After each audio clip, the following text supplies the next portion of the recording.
Hello. I went on a little thrift shopping adventure. Not for vinyl this time, believe it or not. I did briefly look at the vinyl, but I decided, you know what? At this point, my money is better spent on something else that I need. Okay. Now this is kind of embarrassing because I've never really had a component stereo system. I've always just had, you know, boom boxes and personal stereos, that sort of thing.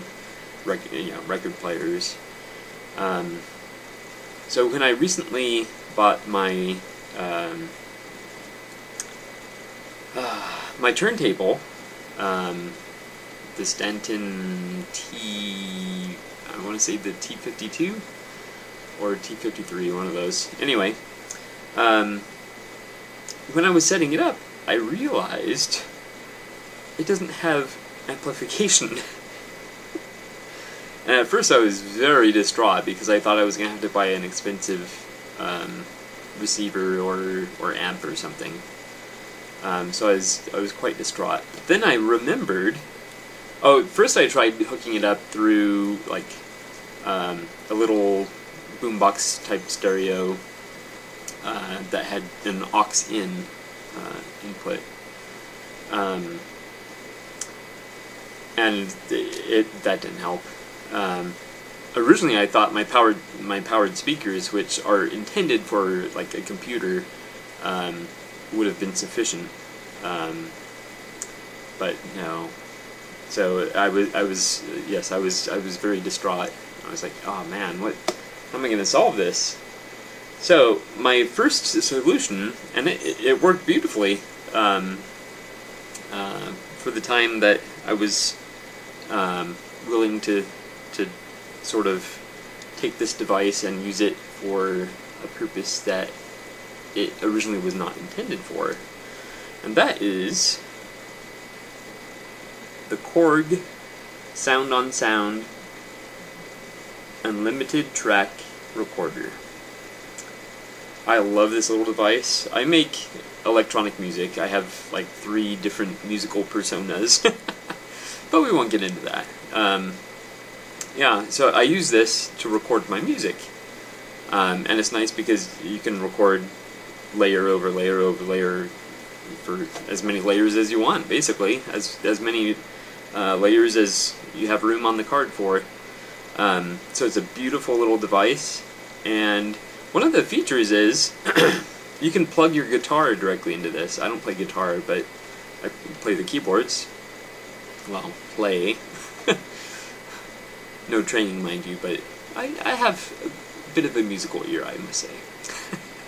But anyway, yeah, so you can plug your guitar or bass directly into this, and it will amplify it. And then also it has built-in amplification for like a microphone, that sort of thing. So it dawned on me I could run it through this, and so that's what I was doing. But this is my precious little baby for making music, and having it in my little setup for my turntable, you know, that's not the best use for it, because that's on the other side of the house, basically. So yeah, so this was serving the purpose, and I was really enjoying it. I did notice that the volume at its peak isn't as loud as I would like. So the amplification is good, but it could be better for that purpose. I love it as a recording device, and it's one of the best purchases I've ever made, and it completely changed the way I make music. So yeah, so if you make music, I highly recommend the Korg Sound on Sound Unlimited Track Recorder. It's great for that purpose, but I had heard online that someone found a stereo receiver at Goodwill for $15. So I figured, you know, they usually have I almost always see like components at Goodwill. You know, stereo components, CD players, turntables, receivers, that sort of thing. And so I figured, you know, I could probably find one. I might not find it for $15, but it's worth a shot, and it would free up my little recording device. So originally, a few days ago, I went to Savers, which is like a super thrift store, and they had a horrible selection of components. They had a whole bunch of VCRs and a lot of converter boxes for satellite TV, cable TV, and I don't know what else. I don't know why someone would want to purchase those, but anyway, but no stereo receivers. So I was very disappointed about that. But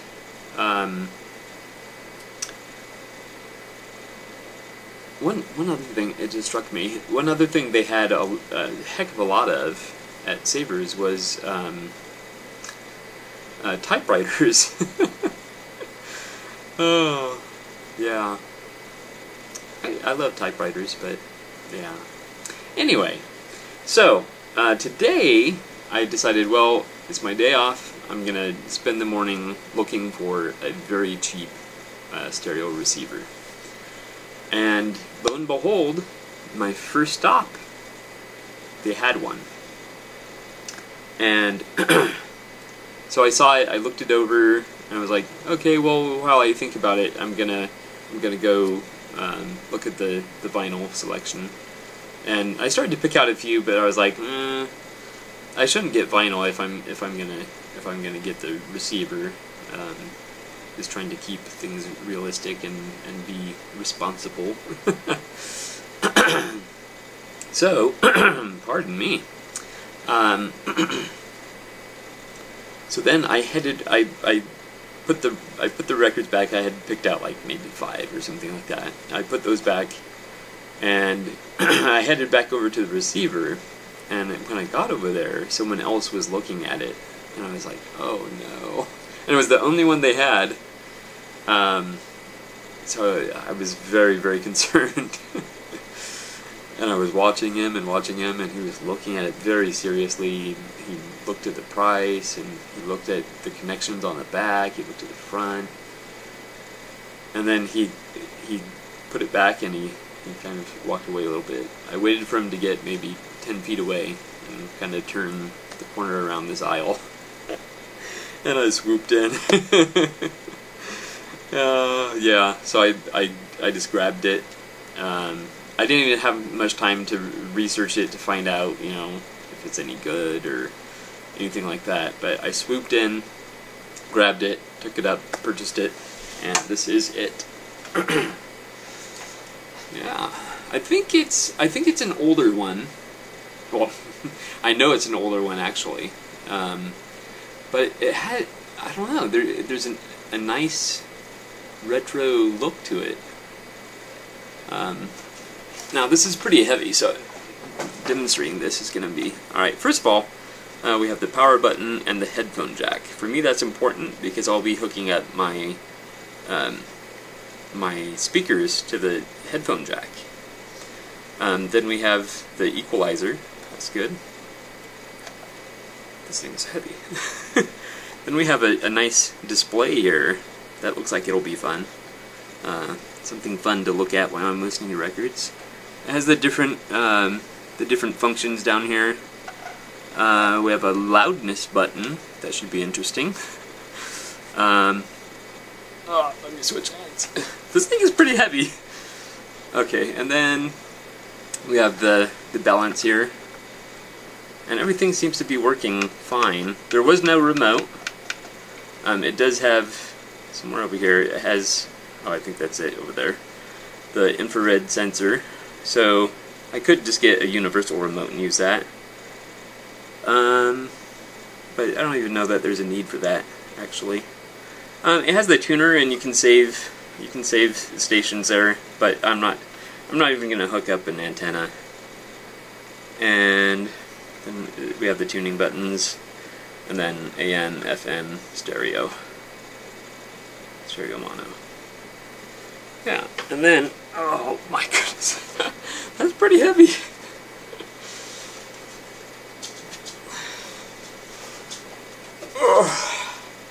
Okay, then, first of all, we have, oops, over here. We have the phono, the phono in jacks. We have the connectors for the antenna. Again, I'm not going to be using that. Then over here, we have the speaker jacks, but I'm not going to be using that kind of speaker. So my speakers are just going through the. That's heavy. I don't think they make things like this anymore. Yeah.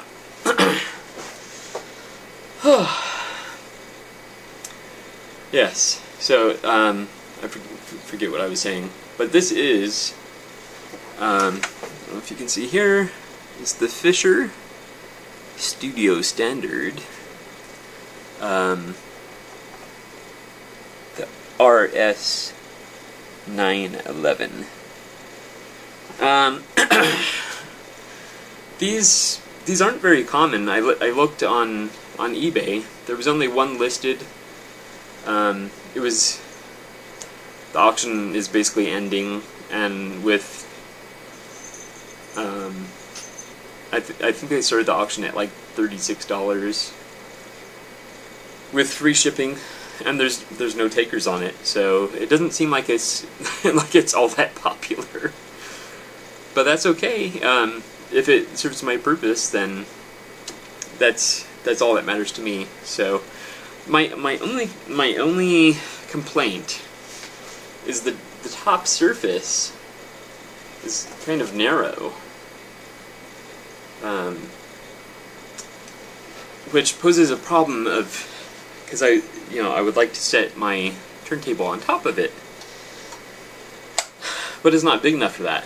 So I was gonna set some kind of thing on top to make it bigger, but it has the vents up there, so I don't think one should cover the vents. Anyway, and I don't even know if this thing works yet. I haven't tried it out. I did ask. Goodwill does have a return policy, 7 days with the receipt, and you can return it to any Goodwill, so that's good. Yeah. Whew. Plus, it doesn't help that it's warm in here.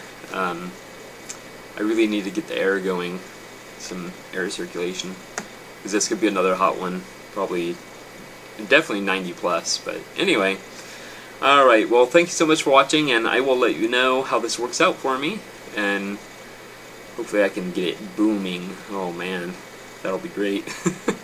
Alright, well, thank you so much for watching.